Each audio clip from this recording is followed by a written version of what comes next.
രാവിലെ അമ്മ അമ്പലത്തിൽ വരെ പോകുന്നുണ്ട് കേട്ടോ. അതുകൊണ്ട് കുളിയൊക്കെ കഴിഞ്ഞ് ആൾ റെഡിയാവാൻ കയറിയേ.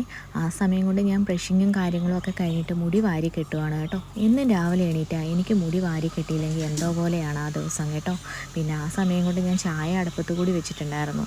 പിന്നെ അമ്മ അപ്പോഴത്തേക്ക് റെഡിയൊക്കെ ആയി. നമ്മുടെ ഇവിടെ അടുത്ത് അടൂർ പാർത്ഥസാരഥി ക്ഷേത്രമാണ് കേട്ടോ. ഇന്നലെയായിരുന്നു അവിടുത്തെ കുടിയേറ്റം. ഇന്നലെ അമ്മയ്ക്ക് പോകാൻ പറ്റാത്തതുകൊണ്ട് ഇന്ന് രാവിലെയാണേ പോകുന്നത്. ഇനി എല്ലാ ദിവസവും അമ്മ രാവിലെ അമ്പലത്തിൽ പോകും കേട്ടോ. പിന്നെ നമുക്ക് ഇവിടുന്ന് നടന്നു പോകാനുള്ള ദൂരം മാത്രമേ ഉള്ളൂ. പിന്നെ ആ സമയത്ത് നമ്മുടെ മേളിൽ അയ്യത്തൊരു ഓലമടൽ വീണിട്ടുണ്ടായിരുന്നു. അതും പറക്കിയിട്ടിട്ടാണ് അമ്മ പോയത്. നമുക്ക് വിറകടുപ്പ് യൂസ് ആക്കാറുണ്ടല്ലോ, അതിന് വേണ്ടിയിട്ടാണ്. പിന്നെ ഞാൻ വന്നിട്ട് ഫേസ് പാക്കൊക്കെ ഇട്ട് പിന്നെ അത് കഴിഞ്ഞ് കുറച്ച് ജോലികളും ചെയ്തുകൊണ്ടിരുന്നപ്പോഴത്തേക്ക് അമ്മ തിരിച്ചു വരുന്നത് കണ്ടു കേട്ടോ. അമ്മ അമ്പലത്തിൽ പോയിട്ട് ഇത് വരുമ്പോൾ ഞാനിങ്ങനെ നോക്കി നിൽക്കുന്നത് വേറൊന്നിനുമല്ല, അമ്പലത്തിൽ നിന്ന് കൊണ്ടിരുന്ന പായസം കഴിക്കാൻ വേണ്ടിയിട്ടാണ്. എനിക്ക് അമ്പലത്തിലെ പായസം ഭയങ്കര ഇഷ്ടമാണ്. പിന്നെ ഞാനും അമ്മയും ഒരുമിച്ചിരുന്ന് കഴിച്ചു കേട്ടോ. ഇനി 9 ദിവസം കഴിഞ്ഞാൽ നമ്മുടെ ഇവിടുത്തെ ഉത്സവമാണ്.